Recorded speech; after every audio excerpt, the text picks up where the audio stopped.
for in this vivid conversation. And now I think that we'll have to skip to our next session. Thank you very much again.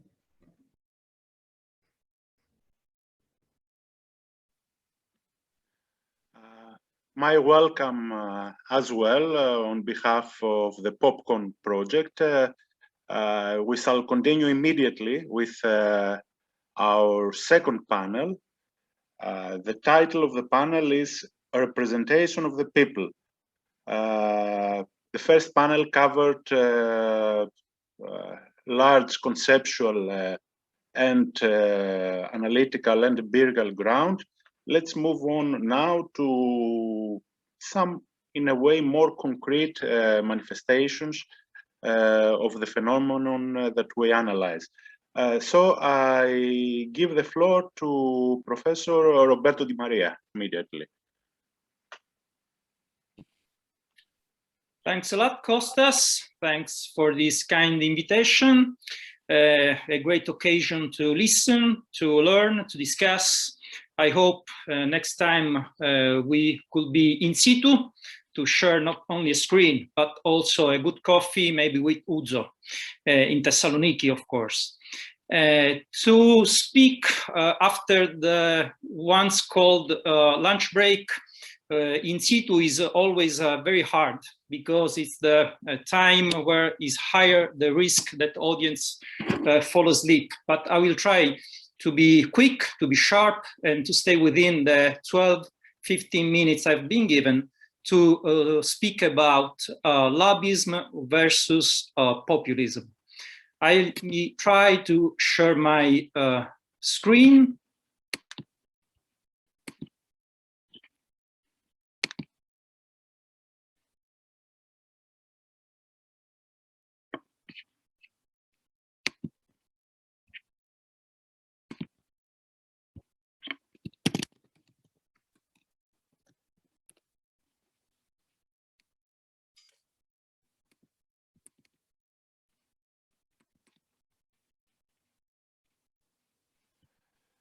I don't know if you can see it. Roberto, did you press the green button? Yes, but share screen, but nothing works. Let's see. I'm more confident with Google Meet than with Zoom, but I'm trying to show you my slide.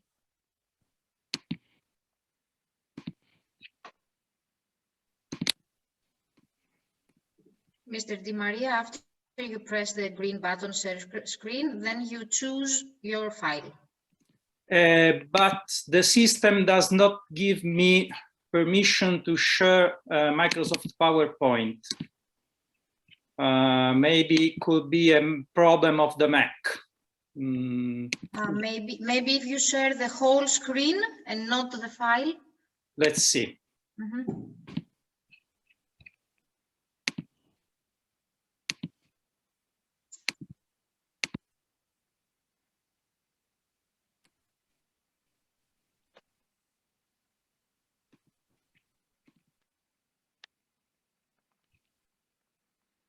No, it does not work. Okay, don't worry. Okay, I will be following through the slides, and then I can share them via chat. Yes. So anyone who wants can see that.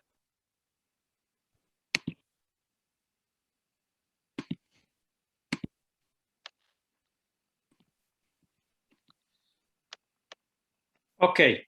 The slides are on the chat. As I hope anyone can see, I try to describe the conflict between lobbyism and populism by using a layout that reminds a poster of a boxing match, because in my opinion, lobbyism and populism are phenomena that are mutually incompatible. In respect of my paper, I will be starting and following through the slides backwards, starting from a question that actually closes the paper. And the question is, if populism is incomparable in a socio-political way with professional and institutional lobbyism, then when we consider lobby as a remedy against the current spreading of populism from a constitutional other than socio-political point of view, or lobbyism is just a prerogative of the socio-political elite that is a tool to interfere with the institutional decision maker. To explain such question and the premise that the fact that populism and lobbyism are incompatible, I will first try to explain what's lobbyism, not only my point of view, of course, but in my point of view, we can define lobbyism in three ways: by defining the activity, that is lobbying, by defining the subjects, the lobby and the lobbyist. I think we can define the lobbying activity as any activity carried out in relation to public decision makers through proposals, requests, suggestions, studies, research, analysis, and any other form of oral or written initiative or communication through which legitimate interests of one's own or of a third party are pursued, even if they are interests of non-general relevance and of non-economic nature, in order to affect the public decision-making process. In such respect, a lobby is an association or a foundation, or even a not recognized group or company or legal person, holders of legitimate interest of relevance of not general or non-economic nature. And the lobbyist, therefore, is who is employed or retained by a client for a financial or other compensation for services that include more than one contact lobby. In such respect, we may take a definition from the LDA, the Lobbying Disclosure Act, passed in the United States in 1995, where lobbyist is an individual whose lobbying activities constitute less than 20% of the time engaged in the services provided by such individual to the client over a 3-month period. If this is the definition of lobbyism, the legal systems regulating lobbies are very much different. I tried to compare the United States one with the Italian one, and we'll be focusing, of course, on the Italian one as well. In the United States, the lobbying activity enjoys a constitutional protection. The First Amendment protects the freedom of expression and prohibits Congress from passing laws limiting the right of citizens to forward petitions to the government for a redress of grievance, that is, the reparation of any wrong suffered. But it was the Supreme Court that affirmed that the notion of redress of grievance must be interpreted in a broad way in order to regard both the right of every citizen to turn to the government to ask for relief from the suffered injustices.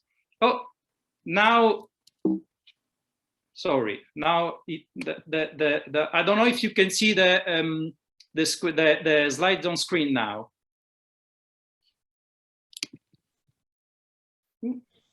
We can see it. Yes. Okay. Let's see if I can scroll. This is the crucial question. No, we can scroll down only. We done it centrally, so you have to tell us when to change the page. Or yeah. Okay. Maybe it's better if I just close this and proceed.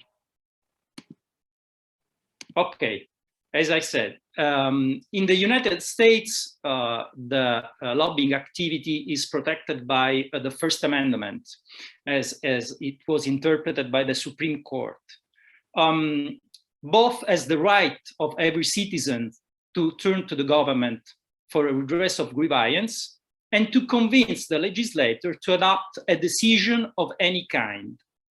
The right to practice lobbying in the United States is therefore protected by one of the most sacred clauses of the American Constitution, because configured as a species of the broader genus of the freedom of speech, that is, the freedom to speak to convince the public decision maker. Very much different in Italy. The Italian Constitution does not provide the same juridical coverage of supreme nature as the First Amendment of the United States Constitution, nor the Italian Constitutional Court has ever interpreted the Article 21 regarding the freedom of speech as a genus of the species lobbying. The only reference widely referable to lobbyism in the Italian Constitution is in the Article 2, the enhancement of the so-called social bodies, literally le formazioni sociali, through which are implemented the fundamental or inviolable rights of the individual.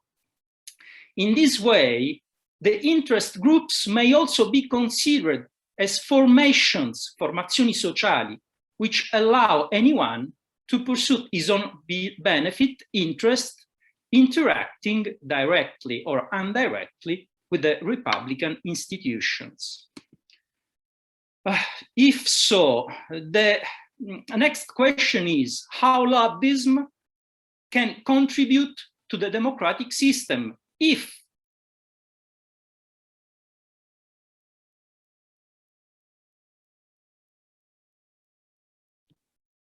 Can you hear me? Yes, now we can hear you. There was just a short interruption. Okay, sorry. You may continue. Okay. As I said, the next question is how lobbyism can contribute to the democratic system if it does contribute. In such respect, the vast multiplication of interests and organized groups in recent decades and the increased complexity of techniques for dealing with environments in the specialization that these involve and in associated disturbances of the manifold expectations that guide individual behavior in a complex and interdependent society made lobbying activity not just a peculiarly American phenomenon, but a phenomenon spread all over the world.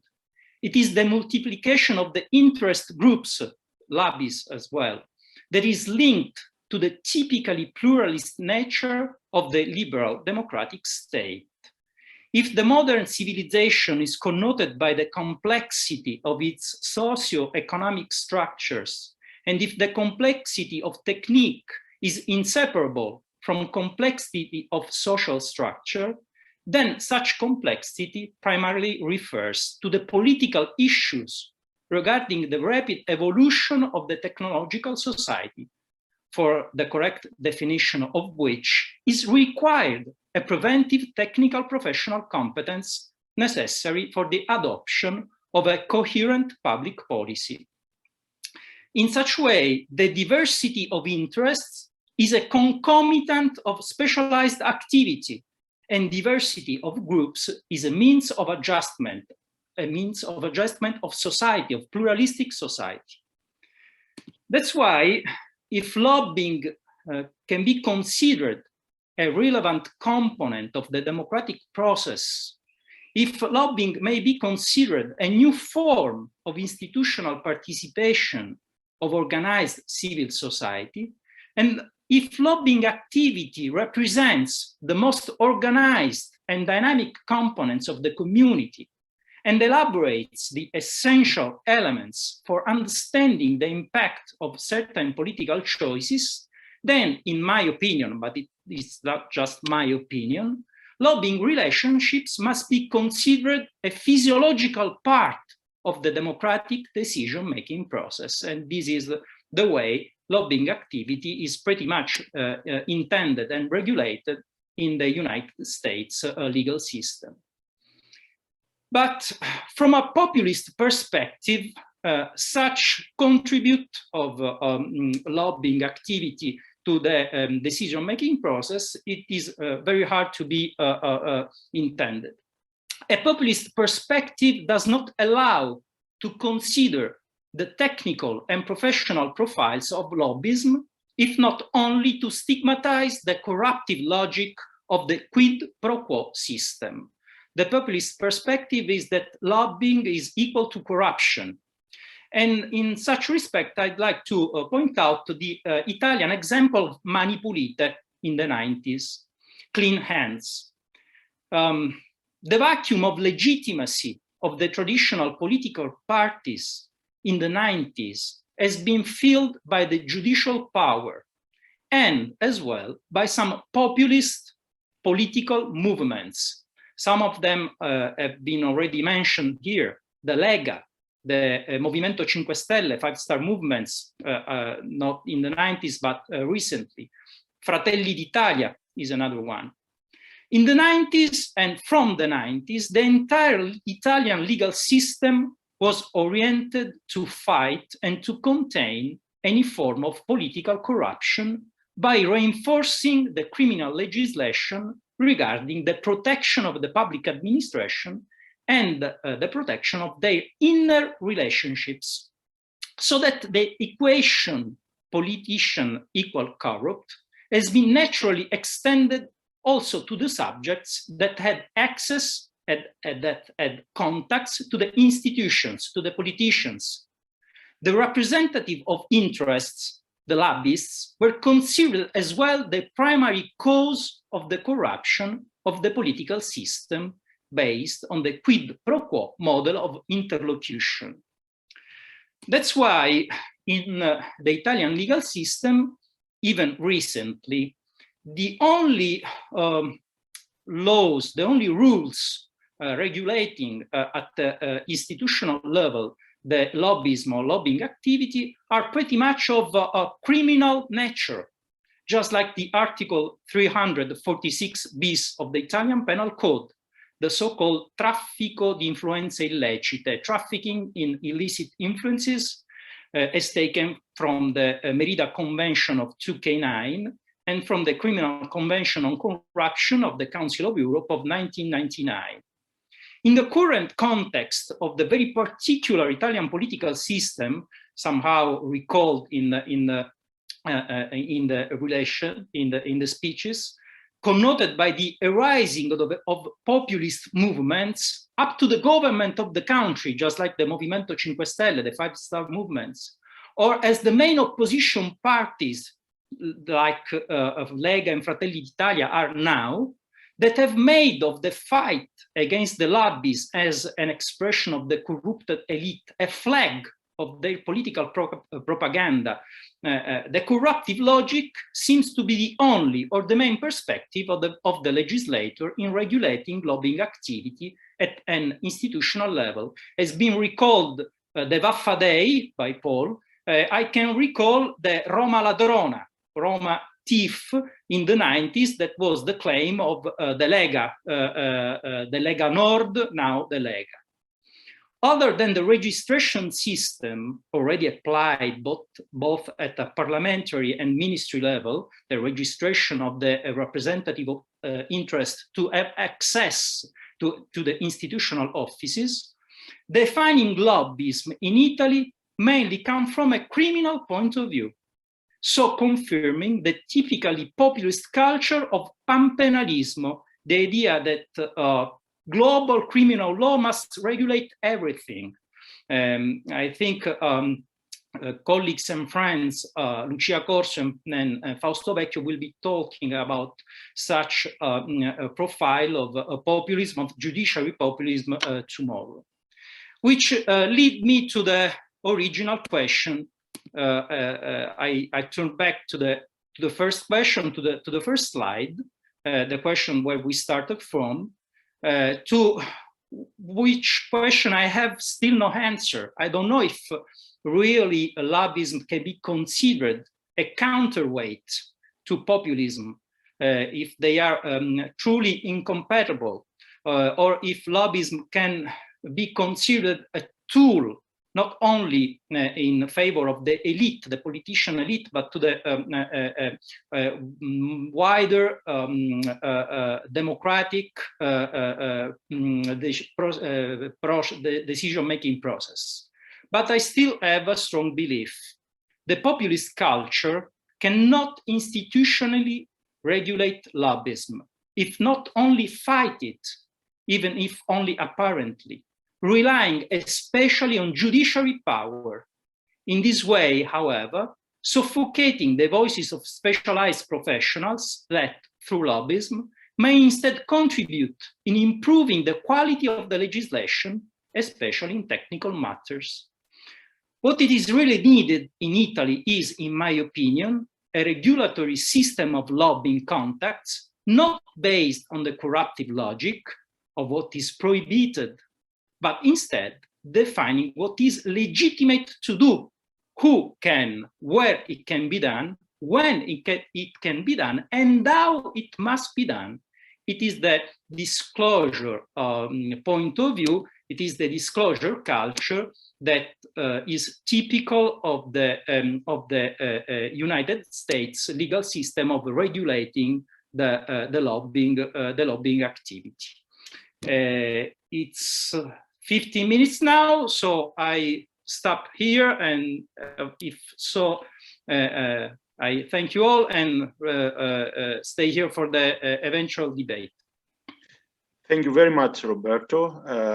I believe that this lobbyism versus populism issue is opens a very good door to many issues which lie at the heart of what a people is.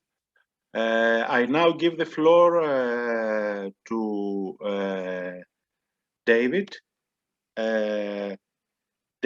Rako. I don't know. Patrik Rako. I'm sorry. Patrik Rako. That's fine. That's fine. Not at all. For the next 15 minutes, the floor is yours. Thank you, sir. I really appreciate it. So welcome all. I'm going to share a screen with you if you don't mind. So I hope that you can see it right now. All right. Let's see, guys. Can you see it very clearly or not at all? I can see whether you want it full screen or not, but we can see the slide. Hold on. I don't know. You can put it on full screen. Yeah, I will definitely. Oh, okay. Right now it's working. Okay. Let's do it anyway. Good. Is it full screen or still not? I can guess that you're using two screens, so Yeah, we can see the presenter mode screen. All right. We need to change, yes, over there, if you change Right, that. let me see. All right, now it's good?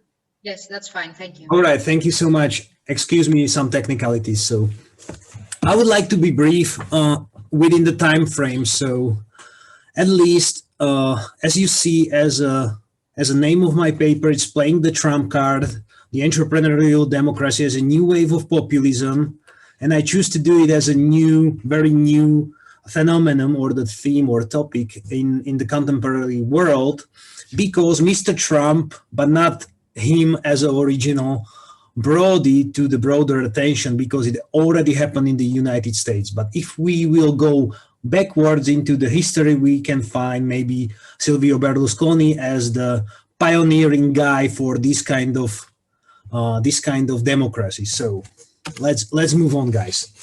Where is the foundation? Well, we can find the foundation for the entrepreneurial democracy somewhere in the 80s. Somewhere in the 80s, when the Washington Consensus was brought to the light before the Velvet Revolutions and the fall of the Berlin Wall. This Washington Consensus in the economic terms was the preceding thing which can further help to open the door for the entrepreneurs to enter the politics and the democracy. However, what was unforeseeable, and nobody knows that at that time, was that the Washington Consensus get his challenger, which is Beijing Consensus, somewhere around 2000 when the China entered the WTO. So the Washington Consensus as the dominant ideology in economic terms, which translate further into the politics and into the democracy or broader democracy or democratic field, gets its challenger in the Beijing Consensus, which is definitely undemocratic. As far as we know, until these days, we finally knows that this is not going to be China to be democratized, but it will be other way around. China is trying to make an authoritarianism work in the world or in the Western part of the world or Western democracies. So the things flips, and when they flips almost entirely, that's the 2008 financial crisis. That was like a last nail into the grave of the prevalence of the Washington Consensus or the Western liberal democracy without the populism. And we can see the three layers of this fall, and usually it's in economic or monetary terms, and it's too big to fail. You know, the banks who cannot fail or whom cannot fail or which cannot fail because they are too big. Then we will find, or then they find out they cannot be restructured because so many people were employed in that banks. So they were too big to restructure. And the last part in the coffin is too big to jail because there were nobody from the 2008 until these days who was the one who caused the crisis, and nobody from them ended up in jail. And if you can see on my next screen, look, this is what happened in last 15 years. This is just the cherry picking, These banks or these kind of examples are based on the damages. What kind of damages or definition of the damages, what they cost. So if you look, 10 banks just pled guilty. They paid the money for a LIBOR manipulation, no jail. They just paid. 6 bank in Euribor manipulation, no jail. Same here. HSBC Bank, money laundering for Sinaloa drug cartel, no jail. Last time, if you check, the same bank have the problem and the structural problem here in Switzerland, also in the UK, some in the Hong Kong with the same situation and same problems of the money laundering. Goldman Sachs and their subprime hypo scandal, no jail.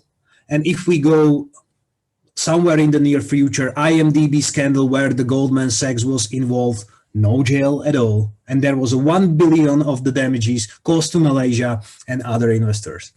Bank of America scandal with mortgage-backed securities, no jail at all. And JP Morgan Chase scandals in 10 cases of money laundering, and also the financial crisis, no jail at all. This is a direct cause for the fail of the Western ethos of the democracy, and when the China or Beijing consensus starting to prevail in the world.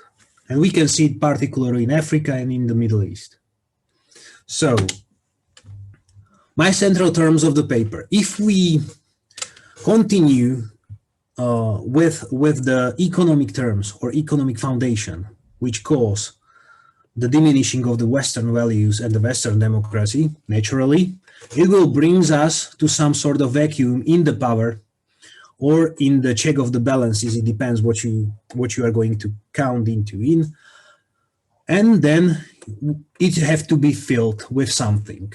And then we just brought the light of the populism, but not the old-fashioned populism as we know it from the Greek or Roman times until nowadays. A new one, which is called entrepreneurial, and I will tell you why. So, in the terms of in the central terms of the paper, the old-fashioned government for the people, by the people, and for the people, that's an Abraham Lincoln, how he defined the democracy.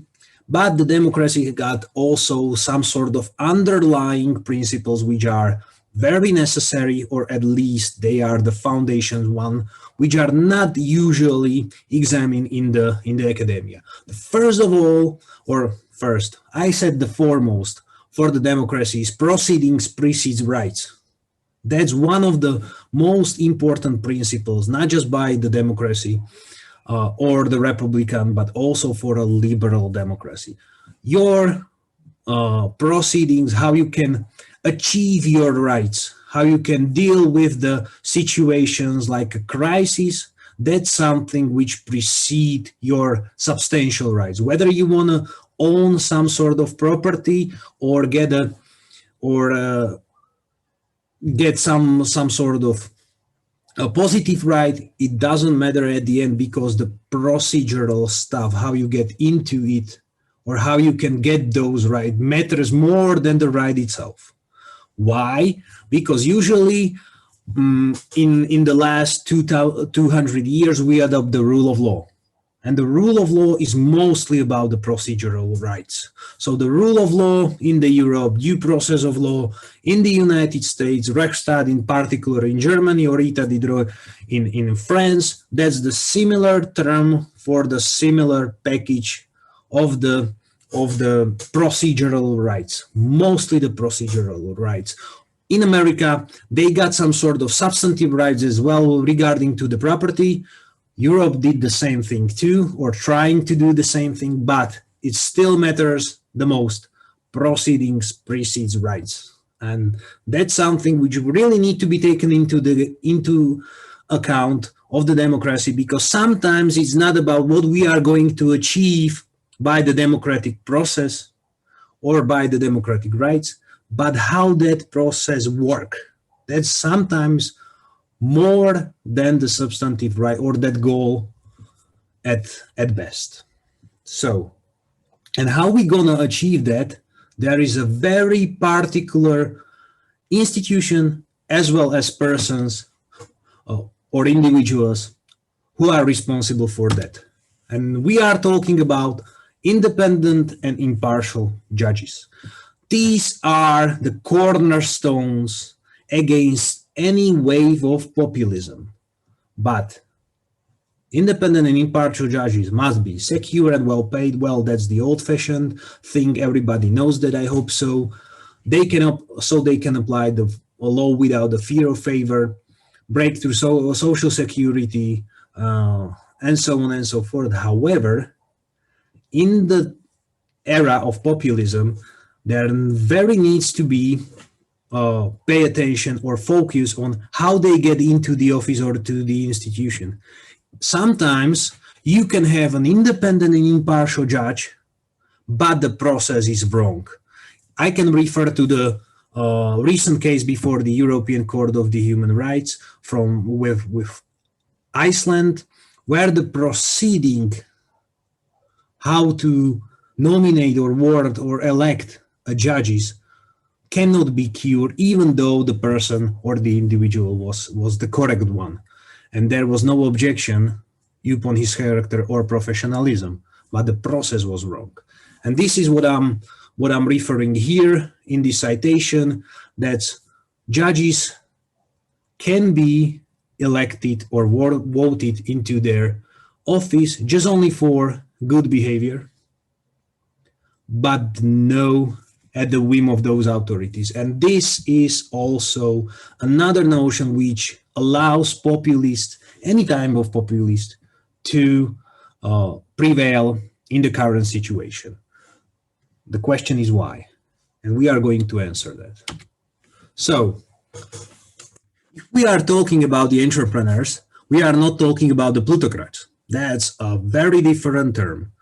If we are going through some sort of cornerstones of the plutocrats, the question with the plutocrats is legitimacy. They are not the legitimate stakeholders or actors in the democracy. They are mostly thugs or criminals or whatever they are, but they are somewhere from the underworld, from somewhere behind the scenes or behind the curtain. They are not the legitimate actors or stakeholders. Their activities are mostly illegal. They have some sort of legal business or legal activities, which are usually the cover story for their undercover or illegal activities. That's where we are going through criminal activities. That's the core of their actions. In the United States, there is a term for them, robber barons. Don't forget that some of them use their money for a good. They establish universities. However, for the plutocrats, the ultimate goal is money. That's something what they are seeking for. They want money. They don't want power. They want money, only the money. So their ulterior motive is money. They are going to use whatever they take or whatever they can to achieve the money. However, entrepreneurs, if we are looking on them, they are successful business-wise. It's a mostly legit business. Look on the Mr. Trump. That's a legit business, being a property magnate. Even for one of the well-known terrorists, he was doing a property stuff as well. Until his death and when he changed the path. So it's a legit business. However, these guys are self-righteous. That's their trouble. They are power hungry, self-righteous, and they don't know within their field there is some sort of checks and balances. That's something what they don't know, doesn't acknowledge, and cannot recognize. Look on the Mr. Trump. He doesn't recognize why judges are important, why there is a check and balances upon his action, even from Congress, even from the federal judiciary or the Supreme Court. These guys, because of their self-righteousness and because they are entrepreneurs within the corporations, they don't know or doesn't acknowledge checks and balances. Once you are at the corporate hierarchy, as I'm referring to the beginning of my presentation, usually the CEOs are the ones, the ultimate Caesars, who rule the corporation. And there is no some sort of judiciary. Even the board is mostly powerless, or even the stakeholders or shareholders are powerless to deal something or correct their mistakes. Therefore, entrepreneurs are not plutocrats, but they are definitely populist. Why they are populist? Because if they are responsible to be successful in the market is inherently populist. What the people want, they sell it. They develop the product. They trying to manipulate the people to buy their product. And that's what they are going to switch or translate into the politics within the democratic system, because that's their nature, it's their habit, and habits cannot be or hardly can be changed. So what they are going to do, they're going to bring a transactional language into the public law. That's what they did. And then we will have the clash in the culture, and the clash in the culture will be between the money and between the power. As I mentioned, the plutocrats wants money. They care about the money. They're going to corrupt. They're going to use the institution to seek more profit. But they are not mostly into the power. However, entrepreneurs know when they have the power, a market power, they're going to have a money. Look on the Facebook, look on the Google, look on the all antitrust issues going on right now in the United States or in the European Union against the behemoths of the IT corporations. That's the difference. So where we can see these clashes the hardest, healthcare. Ultimate goal, healthcare. They want to do a healthcare, a profitable business. United States is same, UK, look on the NHS. In Europe, it's going to be same, or it's starting to be same. As well as education, well, they don't want educated people because that's some sort of, that was a lift into the higher fields of the hierarchy or the echelon of the society. That's something what it's against them. And social security. Social security helps people to be freed from hard labor, and that's something what they don't want to have. Look on the Amazon. And last, if you checked, Amazon won the fight against forming the unions within the company. And they used a very specialized investigative firm from somewhere from the 19th century, which helped them with their fight against the union. So if we look on this, we got there another fight. It's not just only about the money and the power, but it's also freedom versus data. They just don't want money, only the money from the healthcare or education or from the social security. They recognize, because of a new era, because they are entrepreneurs, they are data-driven, they recognize that the data is the power, and they are seeking the data.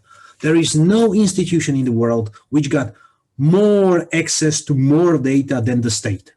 That's why they are entering the politics. They are looking for power through data. That's what they are looking for. So there can be a cure, or alleged cure. It's called Society 5.0. It's a Japanese concept that during the Industry 4.0, we can translate the technologies for the better good. However, it's a Japanese concept and there's a completely different society, and it's very questionable whether this can work in the Western or European context. So what we can do? What we can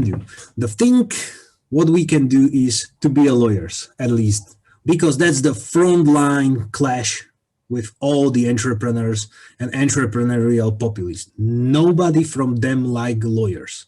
Why? Because the lawyers are always connected with the public good and public interest. That's the nature of the profession. Even if you are a judge, even if you are a prosecutor or district attorney, or even if you are an attorney by himself, you are still connected to some sort of public interest called justice. So what they are trying to do, they are trying to diminish judiciary. Look what Mr. Trump does, Mr. Berlusconi does, look on Mr. Babiš. You can look into the Slovakia, also in Austria. The second thing what they are trying to do is attack on the liberal lawyers. They know that adversarial trial is not just only about the judges, it's also about the powerful attorneys. So they are trying to act them. It's called character assassination. That's what they use in the corporation to climb the corporate ladder.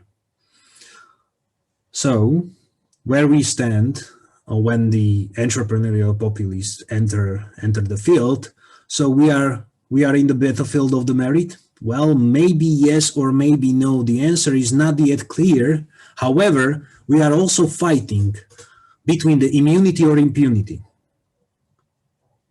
So what we can do is follow the money.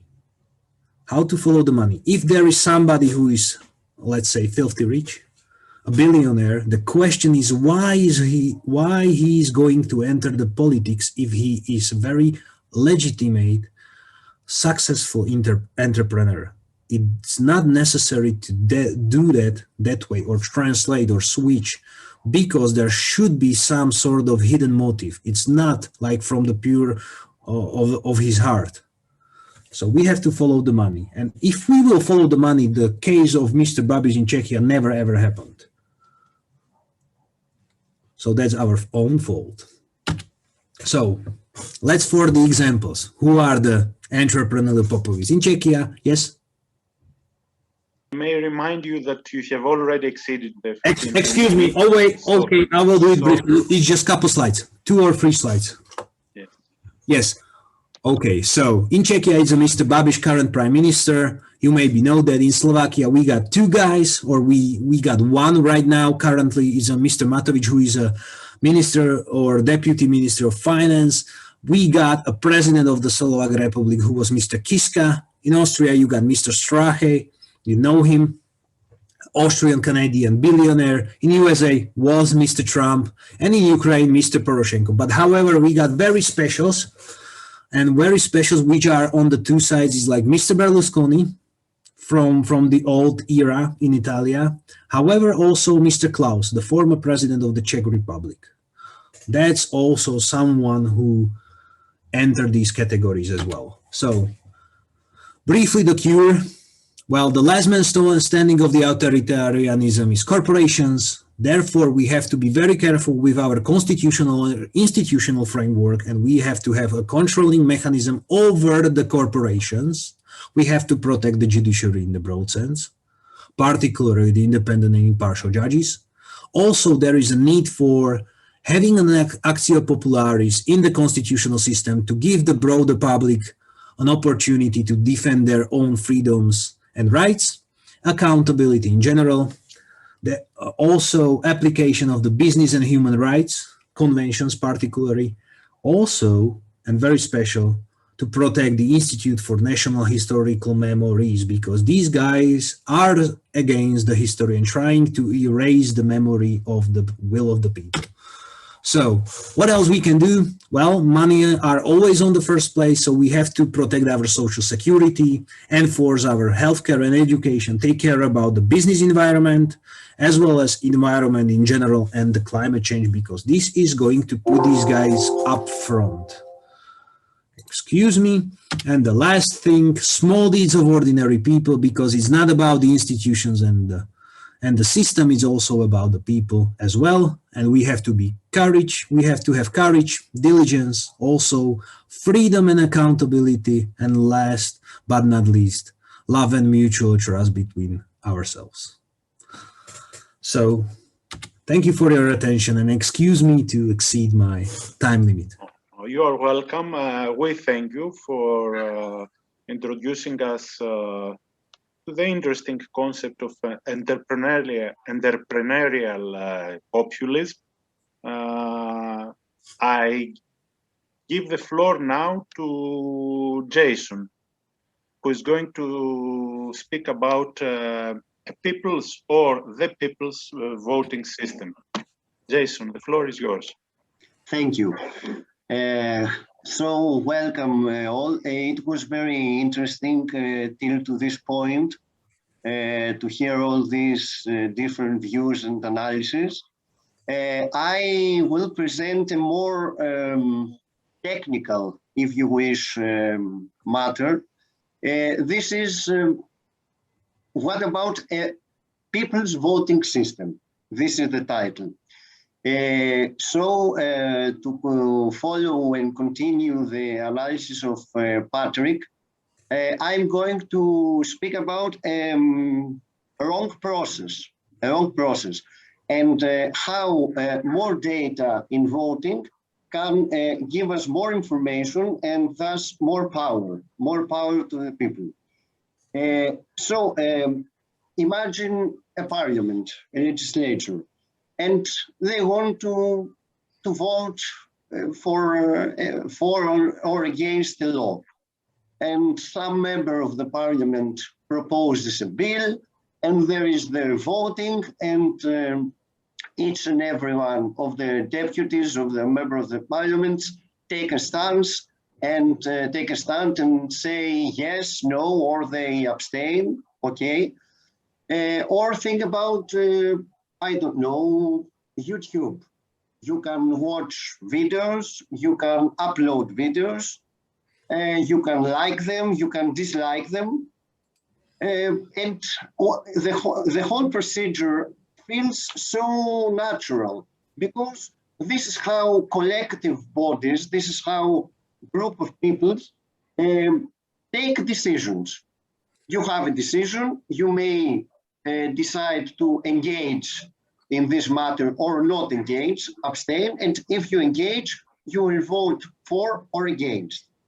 And this natural decision, this natural process, it's what we are missing in our national and local elections. Because you don't have the right to vote for and against every candidate. No, it's like YouTube wishing to, I don't know, find the most popular video in today's trends and say, oh, you will not like or dislike all the videos you wish. You will like a certain number of them, and the number you will choose, it will only be from a certain account, from a certain channel. You don't have the right to vote, to like videos from different channels. This is exactly what we have in most current voting systems around the globe. You have a party politics, you will have to choose a certain number or not at all if you have a list-based voting system. And this is not about plurality or majority or proportional voting. It is more foundational, if you wish. I would like to propose a new voting system. The general idea is known in bibliography as evaluative system, evaluative voting. I prefer to call my version of it qualified evaluative voting. This is because I think it qualifies as a better system, although this is a bit arrogant to say, but okay. But also because I introduce some qualifications. So the general idea of this system is that each voter can express their approval or disapproval towards each candidate. You have a list of all the candidates and you can give each and every one of them a +1 or -1, or you may not wish give any vote, so you just abstain and this is counted as 0. If I can share my screen with you, I don't know, wait a minute. Okay, that one. I don't know, can you see it?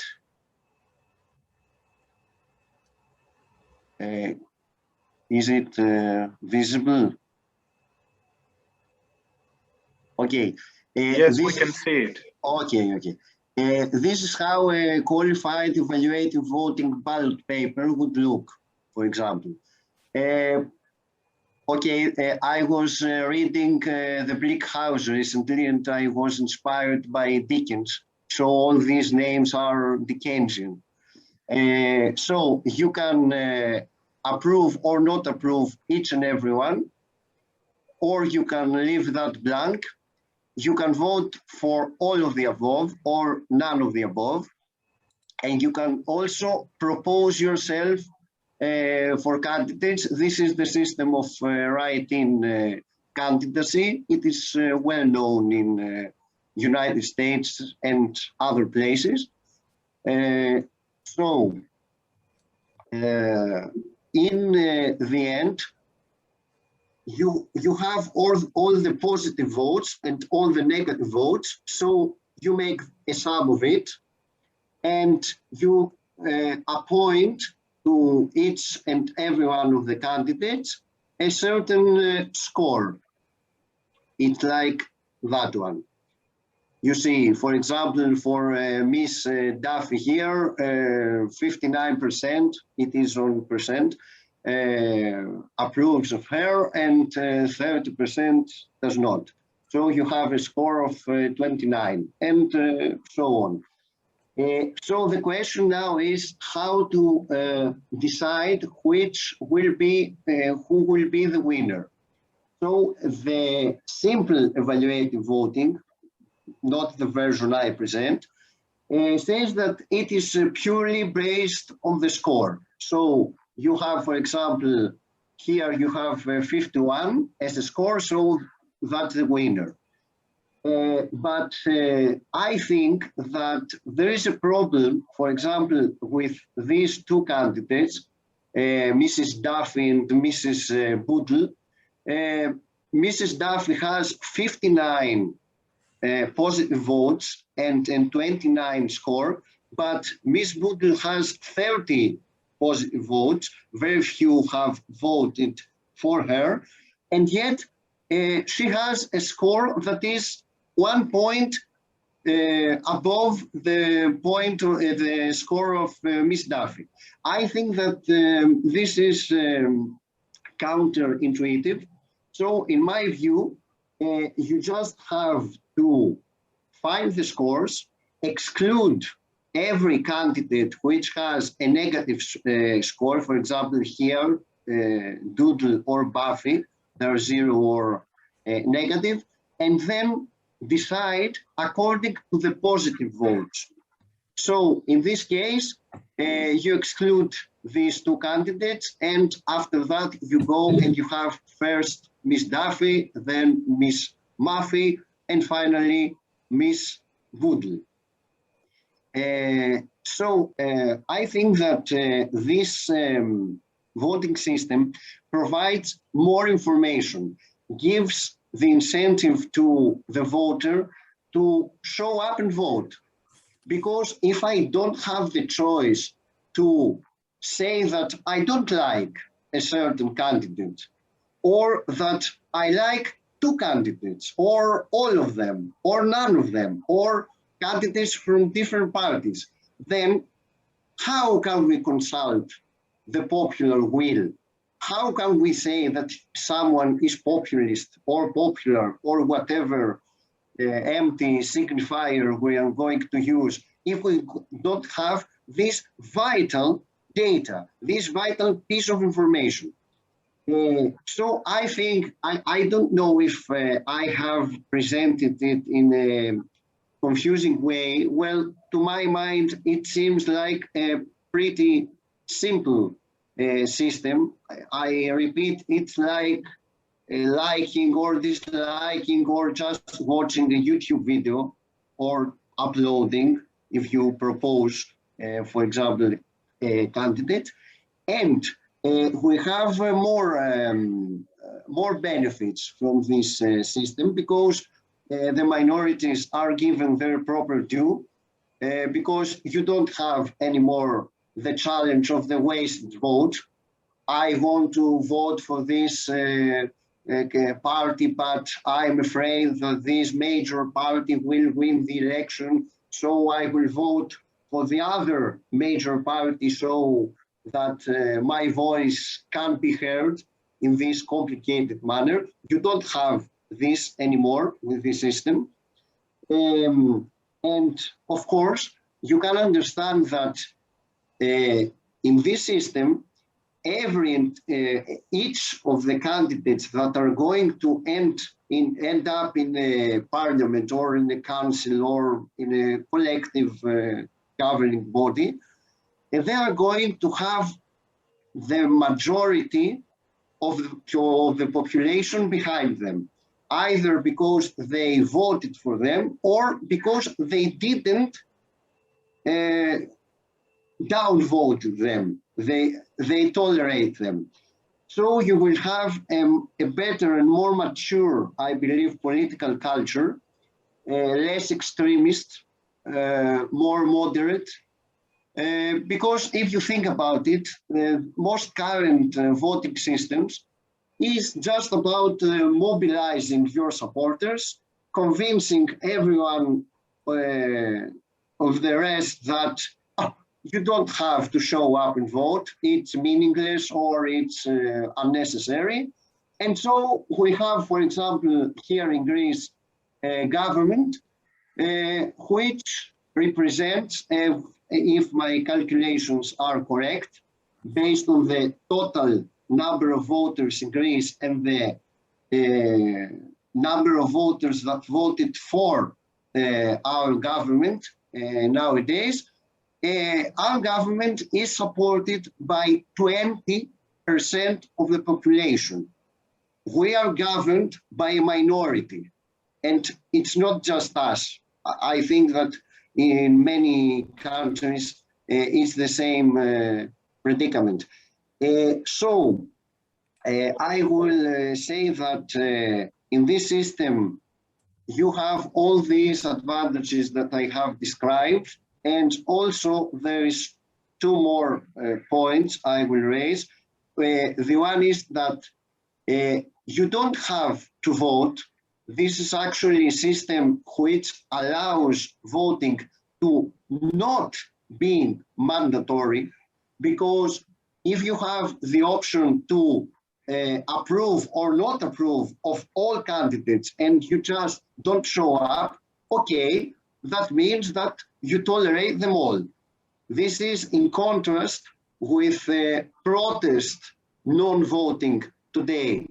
Someone who is disillusioned with the system or is politically alienated and doesn't show up. This phenomenon will no longer be possible and in the context of this system. And the last one is that it is actually, I think, rational, because it's like having a series of referendums with the same question. Do you approve candidate X for the position in the parliament? Just that. And I think that this is the element of popular expression. If you can't say for each and every one of the candidates that I want him or her or don't want them, you don't have an accurate expression of the popular will. I will close my presentation. It is, of course, there are many more issues, but I want to leave time to the discussion. But I couldn't resist the charm of an acrostic. I think we need to adapt our politicians, that is, to approve of them, to disapprove of them, to abstain from judging them, if we wish, to propose them, and of course to tune up this whole procedure and idea to the specific historical and social needs at any given time. Thank you for your attention. We thank you, Jason. Also for respecting the time limit, but this is not the most crucial contribution of yours. You contribute still another angle from which we can think about our topic, the angle of the electoral system. And I would say the intrinsic relationship between the electoral system and the people. So now the floor is open for questions, suggestions, remarks, no more than 1 or 2 minutes I see. Let me see how many hands are being raised. I give the floor to Eleni Kalambakou. Hello to everyone, and thank you for this very interesting session. I would like to pose a small question to Mr. Rako. What do you think that is, if you think that there is a difference, a conceptual difference between right-wing populism and the populism you introduced us today? Is there a feature that defines separately the two of them? Because these entrepreneurs, of course, they are elected with right-wing parties. So I would like a comment on that. Thank you. Thank you, Eleni. Is there anyone else wanting to raise a question or a remark? Waiting for additional remarks, I may make use of my privilege and just make remarks. The question, the populists hate lobby. No, they decry lobby. But on the other hand, you could say to populists that you are lobbying. Even as early as the Federalist Papers, there is a tenuous line between a conception of people which is realistic and historic and pluralistic, and factionalism. Factions are decried, of course, by Democrats, but they are seen as an evil. But on the other hand, they are part and parcel of a pluralist democracy. So you can always tell to populists, you are just lobbying. Patrik, I find very interesting. I have to approach the issue from the scope of entrepreneurship, and I think that it provides us with key insights about the type of and the distinction between entrepreneurship and plutocrats. I think it's very interesting. And Jason, you know that there are many different discussions about electoral systems. It's another scientific field, but this is very interesting, if not for anything else, just as a reminder that what the people says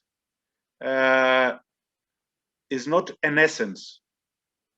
It is a process of interpretation, and in the end, it is an election which is based also on numbers, not only or mainly on numbers, but numbers matter. So I thank all three of you. I don't know whether there's any other comment. If you wanted to comment on each other, I will give the floor first to Gökhan. Gökhan, you may you raised your hand, so you may ask. Hi, I'm just trying to start the video. Okay, for Patrik's entrepreneurial populism, so it seems that, as I understood, it is against the plutocrats, and I think maybe that's the reason why they use it. A lot of rhetoric about underdogs being underdogs, but it's simply a transfer of wealth from A to B. And this is what shows us maybe also the populism may also be even dangerous when it takes the form of leftist form, because I believe as I have seen, these entrepreneurial populisms use a lot of rhetoric of social justice, not for people, but just for transfer of wealth from the establishment. And this anti-establishment and this underdog rhetoric is quite deceptive. So can we take it as a paradigm when we really work on the several populisms around the world? Thank you, Gökhan. Is there anyone else? Is there anyone else before I give the floor to the speakers? Roberto, you may comment or freely. We have 2 minutes for even less than 2 minutes. Just one thing. I understand that it may seem a paradox to separate lobbyism and populism, that are two phenomena, both expression of a modern pluralistic society. The difference, in my opinion, lies in the socio-cultural heritage. The Anglo-Saxon culture is very much open to the lobbying activity, because it's the roots of that democratic system is tied to the conception of lobbying that is not a part of our Mediterranean culture, in which we tend to see in the lobbying activity something that is in shadow, that is corruptive, that is quid pro quo. If I do something to obtain something else, it is not the perspective of the common good, of the public good, but it's something about private interests. That is not the perspective that we can analyze in the United States, but not only the United States legal system. And regarding what Patrik said, I might ask him if he intends maybe banks too big to fail as lobbies themselves. In the financial crisis of 2007, 2008, may we consider what government did towards the too big to fail banks somehow like lobbying activity, and in such way very much distant from how here in the Mediterranean area we intend as a lobbying activity, as a part of the democratic process, open disclosure to the citizen. That's why in the paper I presented, there is a part, the center part is dedicated to the profile of cultural heritage. There are many kinds of populism, as I understood by listening to the speeches so far. That's why we have many different ways to intend lobbying activities and populism, the relation between populism and lobbyism, that it depends on the social type, the cultural type, the social heritage, political heritage of the country we analyze. That's it. Very interesting. Thank you very much, Roberto. Patrik, now, you have more concrete questions. Right? Thank you so much, and thank you for the questions. They are pretty interesting and amusing, and I have to say they got very strong and underlying common line, and that's deception. So for the first question, ma'am, I have to say, well, they are different concepts by the nature. Definitely, that's true. But the right-wing populists were deceived by the entrepreneurial populists. They used their own methods against them to be elected and, you know, step the democratic ladder. You know, here is the thing. Even though that ideology or the basic concept are the different, the thing here is the corporate technique, what they are accustomed to use in the democratic process to climb up the ladder. And if you just pop up my mind, you know, fake it till you make it. That's the same thing. It's about the deception. Definitely deception of the electoral process, of the elites, even the right-wing media, whatever you're gonna say. They are giving them the right dose of the poison, what they want to, just to achieve their own goals. And that's definitely what happens within the corporate fields and the structures, how to get on the top of the ladder. So that's my answer. It's different concept, but these guys are more smart than the right-wing populists. And for the excuse me, sir, I'm going to move to Gökhan's question. Well, the underdog, wealth, and deception, that's exactly the thing. It's exactly the thing. You know, if we look into the history for 2,000 years backwards, it's still about the social justice. It's about the fight from the one side to another, from north to south. It doesn't matter. It's still about the same. However, there is still the underlying thing, which mostly, if we will look into the book of the books, we will find that every time, and it's mentioned all the time, it's about the deception. Never gonna be deceived, just be watchful, you're gonna be deceived, and so on and so forth. And this is the same. Yes, they are using underdogs because they are trying to tell us that they are the underdogs, same as us, and they climb the ladder and everybody can make it. Well, if you look on the example of Bill Gates, well, that's not the underdog. His grandfather was wealthy. He got the privilege to go to the very special university, which got a strong computer science, one of the first one in the world at that time. That's not the underdog. That's the thing. And if we are going about the third question, Mr. Maria, the thing here, it wasn't a lobbying in such a way that we ordinarily used to know what the lobbying is or should be. This was just it was just the merger between the two institutions into the one because because of deception. Because if you look on that time, who were the guys in the front of the institution on the part of the states, you will find out they were the primary CEOs and entrepreneurs, and they are not lobbyists at all. They did what we used to talk from my perspective, and what we talk about as an answer to previous questions. They deceived the public because they were the same part of the same pie. They were the piece of the pie, and they were not on the state side. That was the only thing. So it wasn't lobbying. There was no need for lobbying. They know what to do. They just use the same lies as they did within their own institutions as a corporations. It's not a rocket science here.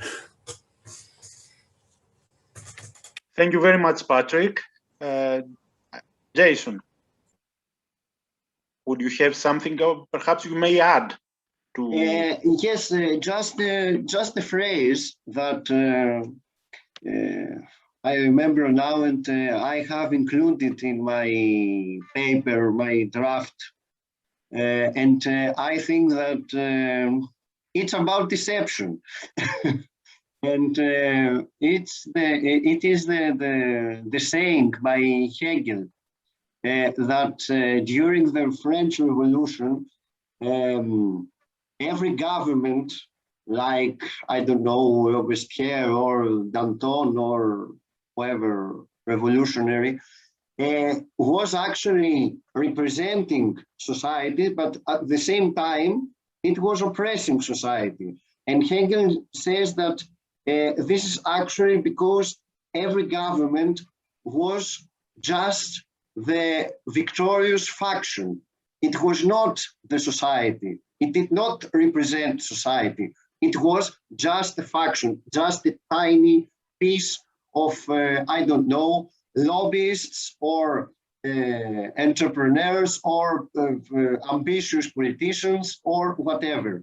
But I think that it is important because it goes from Roberto to me through Patrik, and it is actually that how to find a way to understand what the people says, because we have many analyses about the populism and the political and legal and liberalism, but we haven't found yet an accurate method, an accurate way to see what the people actually says. So every analysis, every presumption is deceptive. I assume that this is a democratic thing, a precious thing as well, that there is no one single method to determine the will of the people. I think that this is one of democracy's, if it is a fault, let us not fix it forever. So I thank you once again very much, both the speakers and also the audience who had the patience to follow two consecutive panels. Now we are going to have a break, a 1 hour break, and then we are going to continue with the second keynote speech of our conference. Thank you once again. I hope that in the future we will have the opportunity to have you in Thessaloniki, where a more humane, as Iphigenia told in the beginning, way to communicate will be again possible. Thank you very much.